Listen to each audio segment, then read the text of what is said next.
आज मैं आपको एक ऐसे पावरफुल लॉ के बारे में बताने वाला हूँ जो आपकी सोच और आपकी ज़िंदगी को बदल सकता है। लेकिन सबसे पहले एक सवाल, क्या आप जानते हैं कि आखिर कैसे कुछ लोग दूसरों के दिलो दिमाग पर असर डालकर उन्हें अपने हिसाब से चलाते हैं? इस वीडियो में हम डिस्कस करेंगे द 48 लॉज ऑफ पावर के लॉ नंबर 43 को, work on the hearts and minds of others. इस लॉ में रॉबर्ट ग्रीन बताते हैं कि आखिर कैसे हम लोगों के साथ इमोशनल कनेक्शन बिल्ड करके किसी भी सिचुएशन को अपने फेवर में मोड़ सकते हैं। तो तैयार हो जाइए, क्योंकि आज की वीडियो आपको पावर और इन्फ्लुएंस का एक नया नज़रिया देने वाली है।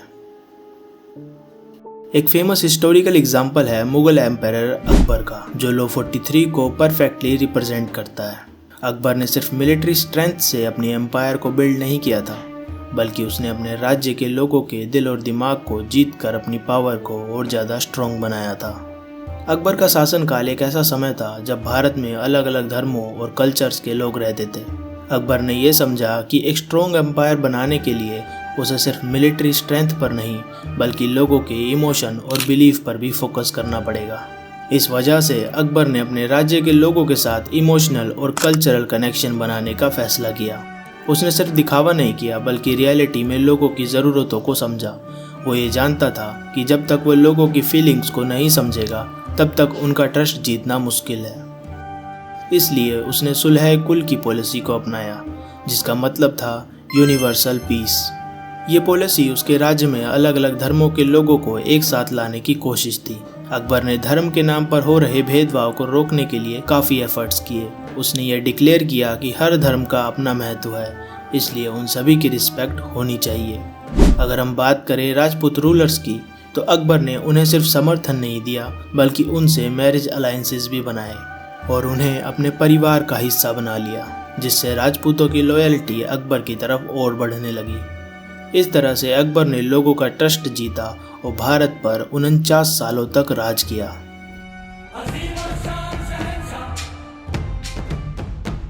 उसकी ये अप्रोच दिखाती है कि जब आप दूसरों के दिलो दिमाग पर काबू कर लेते हैं, तो आप सिर्फ एक लीडर नहीं, बल्कि एक ऐसे व्यक्ति बन जाते हैं जिसे लोग समझते हैं और उस पर भरोसा करते हैं। रॉबर्ट ग्रीन कहते हैं कि अगर आप दूसरों के दिल और दिमाग पर असर डालना चाहते हैं, तो ये कुछ स्ट्रेटजीज हैं जो आपको अपनी लाइफ में इस्तेमाल करनी चाहिए। सबसे पहले, एम्पैथी बहुत ज़रूरी है। जब आप समझते हैं कि दूसरे क्या फील कर रहे हैं, तब आप उन्हें बेटर वे में रिस्पॉन्ड कर सकते हैं। ये सिर्फ आपको उनसे कनेक्ट करने में नहीं, बल्कि उनकी नीड्स और डिज़ायर को समझने में भी मदद करेगा। मिसाल के तौर पर, अगर आपके दोस्त किसी स्ट्रेस से गुजर रहे हैं, तो उन्हें सुनना और उनकी फीलिंग्स को वैलिडेट करना उन्हें आपके और करीब ला सकता है। दूसरा है पावर ऑफ स्टोरीज, यानी अपनी लाइफ के इंसिडेंट को स्टोरीज के रूप में सुनाना भी एक पावरफुल टूल है। हमारा दिमाग स्टोरीज को आसानी से याद रखता है, और ये इमोशनल कनेक्शन बनाने का सबसे आसान तरीका भी है। जब आप अपने एक्सपीरियंसेस की कहानियाँ लोगों को सुनाते हो, तो लोग आपसे इजीली कनेक्ट हो जाते हैं। फॉर एग्जाम्पल, आपने टीवी शोज में भी देखा होगा कि लोग अपनी गरीबी की कहानी सुनाते हैं ताकि सामने बैठी जजेस उनसे इमोशनली कनेक्ट हो सकें। केबीसी में भी एपिसोड्स के शुरुआत में कंटेस्टेंट्स की दुख भरी कहानियाँ सुनाई जाती हैं, ताकि ऑडियंस इमोशनली कनेक्ट हो जाए और एपिसोड को पूरा देखें। नंबर 3 पर है पॉजिटिव रीइंफोर्समेंट। इस दुनिया में हम सबको खुद की जेन्युइन तारीफ सुनना बहुत पसंद है, इसलिए आपको दूसरों को अप्रिशिएट करना नहीं भूलना चाहिए। जब आप किसी के मेहनत की कदर करते हैं, तो उनका ट्रस्ट और उनकी लॉयल्टी आपकी तरफ बढ़ जाती है, फिर चाहे सामने वाला आपका कलीग हो या आपका लाइफ पार्टनर। ट्रस्ट बनाने के लिए ट्रांसपेरेंसी भी बहुत ज़रूरी है। अगर आप ऑनेस्ट और ट्रांसपेरेंट रहेंगे, तो लोग आप पर विश्वास जरूर करेंगे। मिसाल के तौर पर, जब आप अपनी टीम के साथ काम करते हैं, तो उन्हें ओपनली अपने थॉट्स और डिसीजन के बारे में बताइए। इससे उन्हें आप पर भरोसा होगा, जो कि लॉन्ग टर्म रिलेशनशिप को बिल्ड करने में मदद करेगा। नंबर 4 है इमोशनल ट्रिगर्स।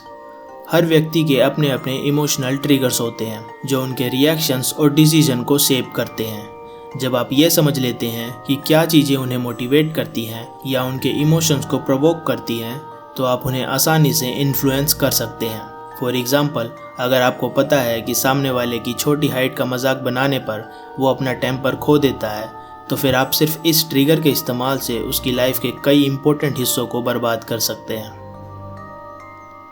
दोस्तों, आपको क्या लगता है, क्या कभी आपके साथ ऐसा हुआ है कि आपको बिना पता चले कोई आपसे अपना काम करवा गया हो, या फिर क्या आपने कभी किसी और के इमोशंस का इस्तेमाल करके उन्हें अपने हिसाब से चलाया है? कमेंट में अपना एक्सपीरियंस शेयर करो। तब तक हम ये समझने की कोशिश करते हैं कि कैसे ये सभी टेक्निक्स काम करती हैं और आप कैसे इन्हें पहचान कर इनके अगेंस्ट एक्शन ले सकते हो। अक्सर हमारी लाइफ में ऐसे मोमेंट्स आते हैं जब हम बिना सोचे समझे किसी और के इन्फ्लुएंस में आकर कोई काम कर देते हैं, या हमसे कुछ ऐसा करवा लिया जाता है जो शायद हम अपनी मर्जी से ना करते।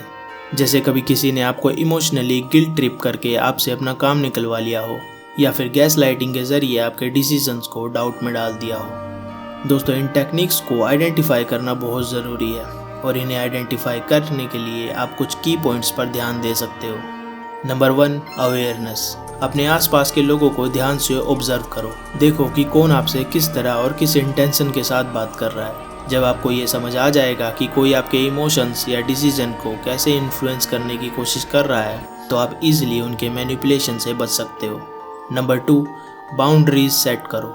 अपनी लाइफ में क्लियर बाउंड्रीज सेट करो, जैसे आपको किस लिमिट तक किसी को अपनी लाइफ के डिसीजंस पे इम्पैक्ट करने देना है। जब आप अपनी बाउंड्रीज को प्रोटेक्ट करोगे तो कोई भी आपको आसानी से कंट्रोल नहीं कर पाएगा। Number 3, trust your instincts. अगर आपको किसी व्यक्ति के बिहेवियर में कुछ गलत लगता है तो अपनी गट फीलिंग पर ट्रस्ट करो। कभी कभी हमारे इंस्टिंक्ट्स पहले ही वार्निंग दे देते हैं, बस हमें उन्हें इग्नोर नहीं करना चाहिए। नंबर 4, नॉलेज से खुद को स्ट्रॉन्ग बनाओ। इमोशनल इंटेलिजेंस और साइकोलॉजी के कॉन्सेप्ट समझने से आप लोगों के हिडन इंटेंशंस को समझ सकते हो। जितना ज़्यादा आपको लोगों के बारे में पता होगा, उतना आप लोगों के टेक्निक से बच पाओगे। दोस्तों, एंड में इस वीडियो को समराइज करना हो तो हम कह सकते हैं कि लॉ 43 के जरिए रॉबर्ट ग्रीन कहना चाहते हैं कि लोगों पर ज़बरदस्ती कंट्रोल पाने की बजाय अगर आप उनका ट्रस्ट जीत लो और उनसे इमोशनल कनेक्शन बना लो, तो ये चीज़ आपको लोगों पर लॉन्ग टर्म तक राज करने में मदद कर सकती है। दोस्तों, ये था law 43 from the 48 laws of power, जहां हमने अकबर के एग्जाम्पल से सीखा कि लॉ 43 को परफेक्टली कैसे अप्लाई किया जाता है, और साथ ही हमने कुछ ऐसी टेक्निक्स भी देखी जिनके इस्तेमाल से आप लोगों का ट्रस्ट इजीली गेन कर सकते हो। साथ ही हमने कुछ ऐसे की पॉइंट्स भी डिस्कवर किए जिन पर ध्यान देकर आप खुद को इमोशनली मैनिपुलेट होने से बचा सकते हो। नेक्स्ट वीडियो में हम डिस्कस करेंगे लॉ नंबर 42 को, इसलिए चैनल को सब्सक्राइब करना ना भूलें, और अगर ये वीडियो आपको वैल्यूबल लगी तो इसे लाइक ज़रूर करें। I don't care what I have to do to win. I don't care what I have to sacrifice. In this world, winning is everything.